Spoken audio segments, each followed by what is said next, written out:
कब है साल की आखिरी एकादशी? जाने पूजन का मुहूर्त और उपासना विधि।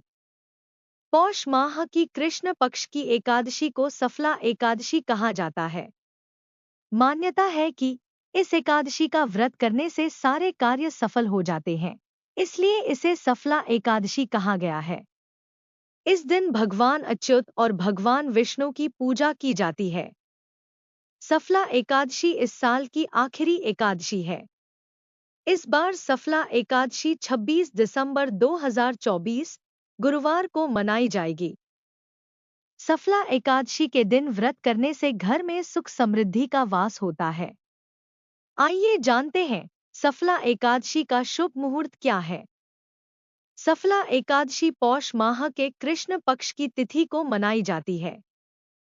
हिंदू पंचांग के अनुसार सफला एकादशी की तिथि की शुरुआत 25 दिसंबर को रात 10:29 पर शुरू होगी और तिथि का समापन 27 दिसंबर को अर्धरात्रि 12:43 पर होगा।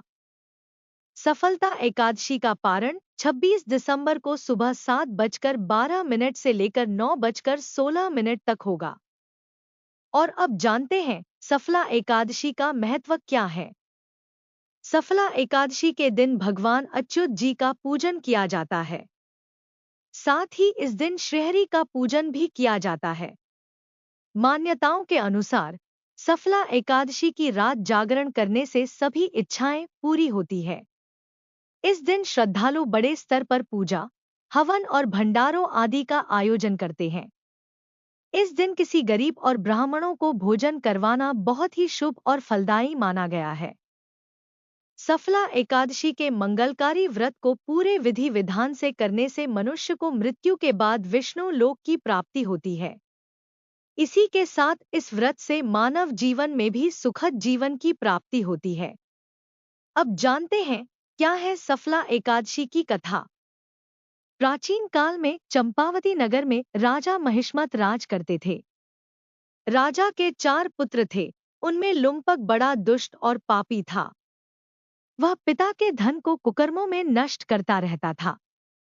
एक दिन दुखी होकर राजा ने उसे देश निकाला दे दिया, लेकिन फिर भी उसकी लूटपाट की आदत नहीं छूटी। एक समय उसे 3 दिन तक भोजन नहीं मिला। इस दौरान वह भटकता हुआ एक साधु की कुटिया पर पहुंच गया। सौभाग्य से उस दिन सफला एकादशी थी। महात्मा ने उसका सत्कार किया और उसे भोजन दिया। महात्मा के इस व्यवहार से उसकी बुद्धि परिवर्तित हो गई।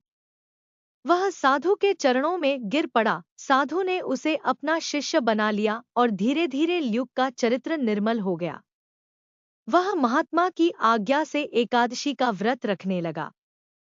जब वह बिल्कुल बदल गया तो महात्मा ने उसके सामने अपना असली रूप प्रकट किया। महात्मा के वेश में स्वयं उसके पिता सामने खड़े थे। इसके बाद लुम्पक ने राजकाज संभालकर आदर्श प्रस्तुत किया और वह आजीवन सफला एकादशी का व्रत रखने लगा। अगर आपको हमारी वीडियो पसंद आई हो तो लाइक, शेयर, कमेंट और सब्सक्राइब जरूर करें। धन्यवाद।